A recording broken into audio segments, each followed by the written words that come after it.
So I want to talk about something now.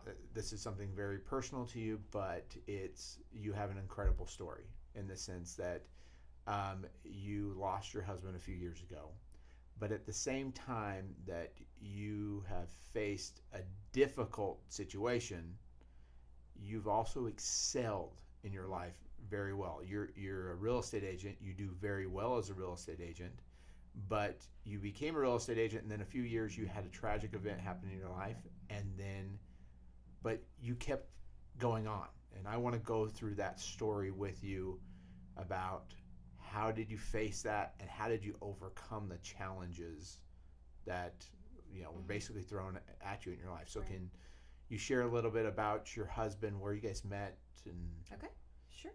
So, my husband was Kevin Hugghins. We met in college in a bar. okay.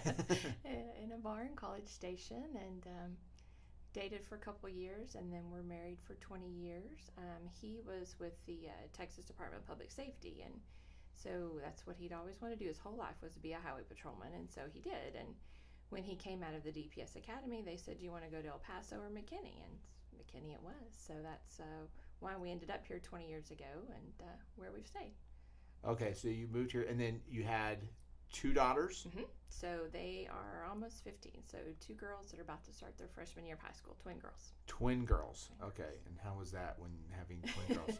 Big shock. Yeah, so I have five kids. But we got to take them one at a time. Right. I can't imagine taking two at the same time. Yeah, it was a shock, but we didn't have any other kids, didn't know the difference, and you don't really get a choice, right? That's what God gave us. So. Yeah, so you face that. Now, tell me a little bit. So your husband was. I mean, I'm kind of familiar with the story because I helped you through the probate process, Sure. and I've known you through kind of the time period. But so how did you find out that he had cancer? So it's been, well, it was around Easter time of 2017. He just had headaches that nothing would help, and blacked out a few times. Just some symptoms that weren't normal.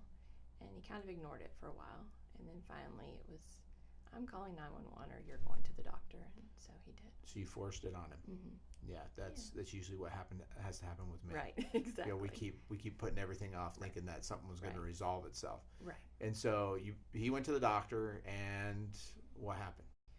His doctor knew it was something bigger and sent him on to a neurologist.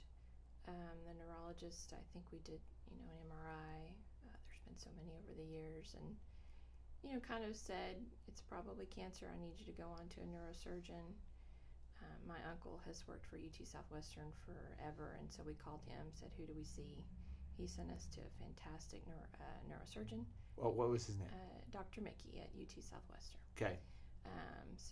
And very quick, I think we went to that first appointment, and he knew the symptoms were pretty severe. Like he was even losing feeling in his left foot, I believe, and just the doctor didn't even send him home. Said, "We're going to admit you," and pretty quickly had his first surgery. And that's when,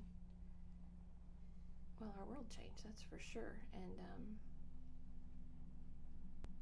it was a 10-month process from the time he was diagnosed to the time he passed. It was a 10-month process, and so they did the surgery. Mm-hmm. And is that when they found out that it was cancer? Right, and they weren't able to get it all. And I didn't know at the time that, well, I just didn't know. I thought you take it all out and you get better and you move on, right? I didn't know. His type of cancer, it turns out, it's called glioblastoma, and it spreads throughout the brain very quickly, and so it's almost impossible to get it all. So they got what they could, and then did chemo and radiation. And so you went through those treatments, and when did you guys know that it was that this was probably not? In other words, it was terminal. When did that kind of? When they tell you that word glioblastoma, you know that it's. Oh, really? So quickly. it's just people just. There's just nothing they can do for it. Yeah. Now a lot of people, the average lifespan, what's your diagnosis? Probably 3 to 4 years. And I remember when I finally sat down and did what you're not supposed to do and Googled Gotcha. to kind of learn more about it, because the doctor will only tell you what Kevin would ask, which makes Okay. sense. he would only tell you what Kevin wanted to know. Like, and the doctor even told me, he said, let him guide the questions. And so there were some things I didn't ask that I wanted to know. So I Googled, right?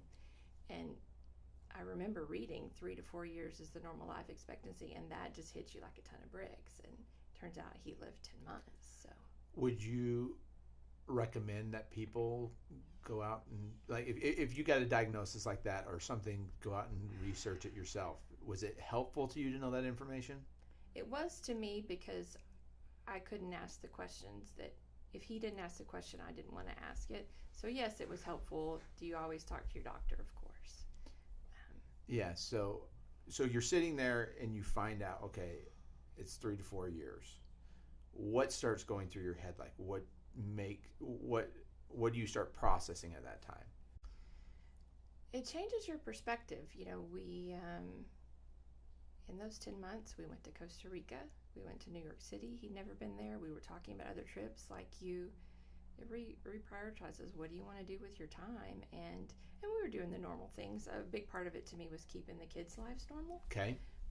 So all the normal activities, but you kind of drop what doesn't matter anymore, and you focus on your family and what matters.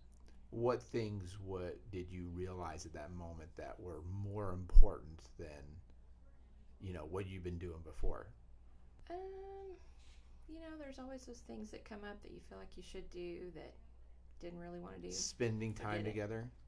Yeah, so you don't do the things that you really don't want to do, and you focus on family time. And we had Netflix in. For us. Stop Netflix binging. I can never get the kids away from Netflix. Yeah. But, and just time together. And, just it's little things, too. Like, we have a pool, and Kevin was the one that loved the pool the most. It sounds funny other than the kids. And he'd watch the Ranger game and float in the pool, and we're all out there with him. And just little things, just the time together.